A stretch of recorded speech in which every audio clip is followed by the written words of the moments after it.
Ni Abdillah wa ala alihi wa sahbihi ajma'in, amma ba'du.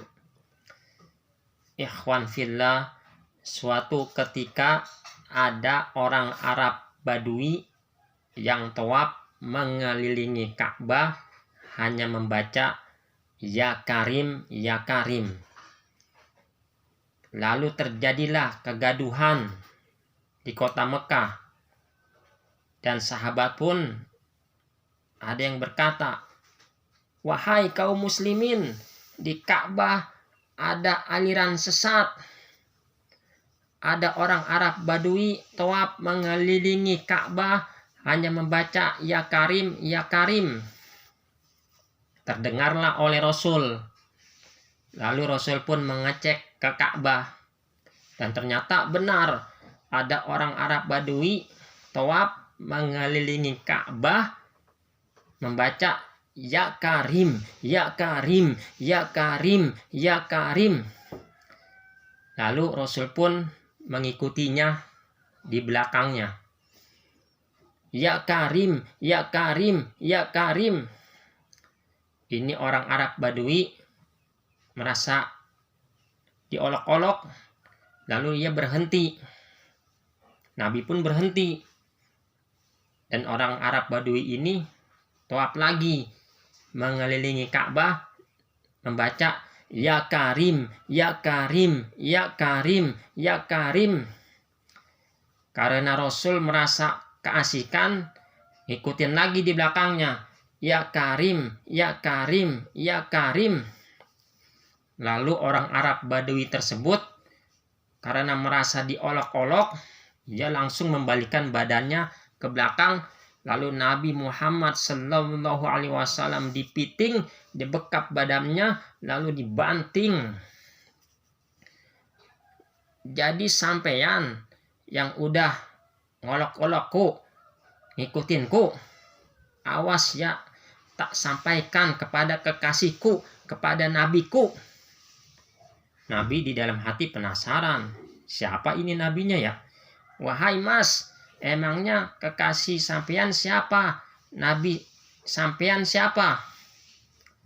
Kekasihku, nabiku adalah Nabi Muhammad Sallallahu Alaihi Wasallam. Nabi pun terharu. Ia mau disampaikan oleh nabinya. Katanya nabinya itu Nabi Muhammad. Kan itu aku sendiri. Maka aku mau dilaporkan kepada aku sendiri. Lalu Nabi pun menangis hingga tangisannya membasahi janggutnya. Lalu turunlah malaikat Jibril. Wahai Muhammad, berhentilah ente menangis, karena tangisanmu itu sampai ke atas aras, dan tangisanmu itu mengganggu seluruh penduduk yang ada di aras. Kata orang Badui, ya gitu aja nangis. Kata Jibril, jadi ini yang udah bikin ente nangis, wahai Muhammad? Bukan ya Jibril. Tadi aku ngikutin dia, lalu dia merasa diolok-olok olehku, dan aku pun mau dilaporkan ke nabinya. Dan aku tanya, nabinya emangnya siapa? Katanya nabinya adalah Nabi Muhammad. Kan itu aku sendiri, Bril. Ya udah, ente jujur aja sama itu orang Arab Badui kalau ente itu Nabi Muhammad. Lalu Nabi pun berkata kepada orang Badui tersebut, wahai mas, aku ini nabimu, aku ini kekasihmu, aku adalah Muhammad. Orang Arab Badui itu merasa senang, lalu dipeluk Nabi Muhammad Sallallahu Alaihi Wasallam. Wahai Nabi Muhammad, tolonglah nanti ajak aku ke surgamu, karena aku ini orang bodoh, dan di kampungku ini yang paling pintar adalah aku. Aku baca doa makan, baca doanya hanya ya Karim. Ngapa-ngapain, baca doanya hanya ya Karim. Oleh sebab itu ajaklah aku ke surgamu, wahai Nabi Muhammad. Iya, nanti sampean akan aku ajak ke surgaku, ke surganya Allah Subhanahu wa Ta'ala.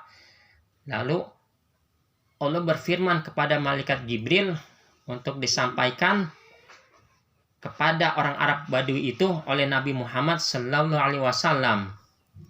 Kata Nabi, wahai Mas, kata Allah kelak di yaumil akhir, dosa-dosa emas akan dihisap oleh Allah Subhanahu wa Ta'ala.